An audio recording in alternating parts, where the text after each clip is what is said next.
حدیث میں آتا ہے رسول اللہ صلی اللہ علیہ وسلم نے عبداللہ بن عباس سے فرمایا وَعَلَمْ أَنَّمَا أَصَابَكَ لَمْ يَكُنْ لِيُخْطِئَكَ، اے نوجوان، اے غلام، لڑکے، یقین کر لے جو مصیبت تیرے مقدر میں لکھی ہے ایسا ہو ہی نہیں سکتا کہ وہ تجھے نہ پہنچے، اور جو چیز تجھے نہیں ملنے والی، جو نعمت، یہ ہو ہی نہیں سکتا کہ وہ نعمت تجھے مل جائے۔ رُفِعَتِ الْأَقْلَامُ وَجَفَّتِ الصُّحُفُ، تقدیر کے قلم سے اللہ نے جو لکھنا تھا لکھ کے قلم کو ہٹا دیا اور اس کی سیاہی بھی خشک ہو چکی ہے، اب اس میں چینجنگ نہیں ہو سکتی، سب کچھ طے ہو چکا ہے۔ لیکن اس کے باوجود نبی کی زندگی دیکھو، احتیاط۔ قرآن کہہ رہا ہے نماز کی حالت میں اسلحہ اٹھا کے نماز پڑھو، میدان جنگ میں اسلحہ رکھنے کی تمہیں زمین پہ اجازت نہیں ہے۔ سب ایک ساتھ نماز نہیں پڑھیں گے، آدھے پڑھیں گے، آدھے فرنٹ لائن پہ کھڑے ہوں گے۔ وَدَّ الَّذِينَ كَفَرُوا، کیونکہ جو دشمن ہے وہ چاہتا ہے لَوْ تَغْفُلُونَ عَنْ أَسْلِحَتِكُمْ، کہ تم چند لمحوں کے لیے بھی اپنے اسلحے سے غافل ہو، اور غافل ہو کے کیا کر رہے ہیں؟ نماز۔ یہ نہیں کہ کوئی خدا نخواستہ کوئی گناہ میں مشغول ہیں، اللہ کی طرف مشغولیت کی وجہ سے دشمن سے کیا ہو رہے ہیں؟ غافل۔ یعنی عبادت میں مشغول ہونے کی وجہ سے کیا ہو رہے ہیں؟ دشمن سے غافل۔ اس میں تو یہ ہونا چاہیے، ہم سے کوئی پوچھتا تو ہم کہتے بھائی تم اگر اللہ کے لیے اللہ کی طرف مشغول ہو نماز میں تو اللہ تمہاری حفاظت کرے گا، کیونکہ تم اللہ کے لیے، تم کوئی گناہ تھوڑی کر رہے ہو، اور اللہ نے حکم دیا نماز پڑھنے کا، تو اللہ کے حکم کو فالو کرتے ہوئے تم اگر نماز میں مشغول ہوگے تو مدد تمہاری غیب سے آئے گی، دشمن تمہاری طرف آنکھ اٹھا کے بھی نہیں دیکھے گا۔ نا اللہ نے فرمایا کہ نماز تو قائم کرنی ہے، سارے نہیں نمازی، وہ سب کو دیکھیں گے نماز پڑھ رہے ہیں، ایک ہی حملے میں سب کو قتل کر دیں گے۔ آدھے لوگ وہاں رہیں، آدھے کیا کریں؟ نماز پڑھیں۔ اور اگر یہ بھی ممکن نہ ہو، مثال کے طور پر اتنی بڑی تعداد نہیں ہے مجاہدین کی کہ آدھے وہاں رہ کے دفاع کر سکیں، تو اللہ نے فرمایا جماعت چھوڑ دو، فرجالاً او رکبانا، انفرادی بھی نہیں پڑھ سکتے تو پیدل موقع ملتا ہے چلتے ہوئے پڑھ لو، اور گھوڑے پر موقع ملتا ہے تو گھوڑے پہ نیت باندھ لو۔ گھوڑے سے اترنے کی بھی اجازت بولو نہیں آ رہی بات میرا خیال۔ تو یہ صحابہ بڑے آرام سے کہہ سکتے تھے بھائی جو لکھی ہوئی ہے وہ تو آ جائے، ہم تو نماز میں مشغول ہیں۔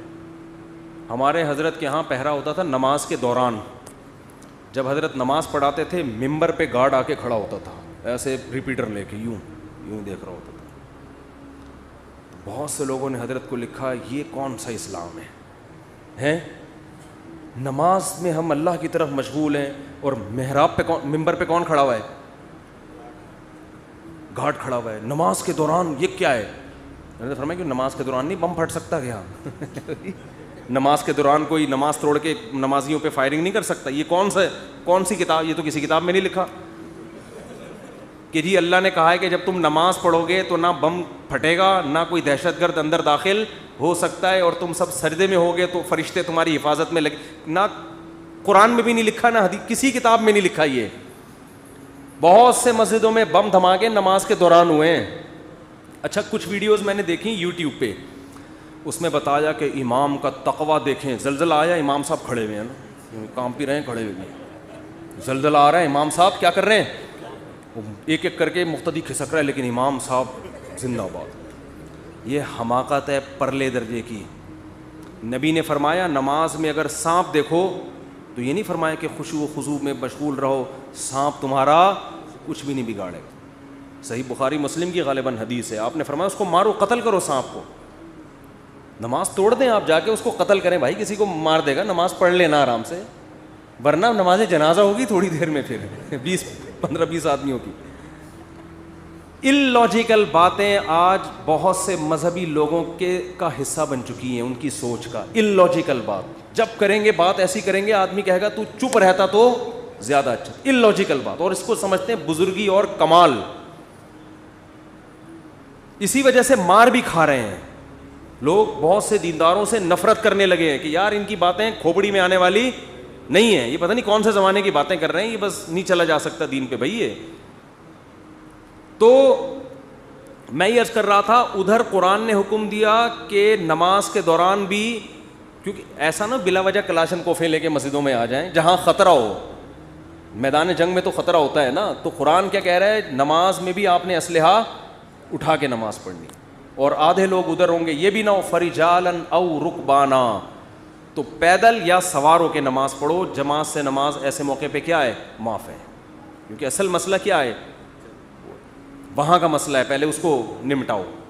اور سناؤں آپ کو آگے میں, پوری امت کا اس پر اجماع ہے کہ اگر دشمن آپ کے قیدیوں کو ڈھال بنا کے لے آئے سامنے, لڑائی ہو رہی ہے, بہت سے آپ کے مسلمان قیدی دشمن کی قید میں تھے, سمجھ رہے ہیں, بہت سے آپ کے مسلمان قیدی کہاں تھے, دشمن کی قید. میدان جنگ میں وہ سامنے لے آئے ان کو فرنٹ پہ, معصوم بچے ہیں یا عورتیں ہیں یا معصوم مسلمان ہیں.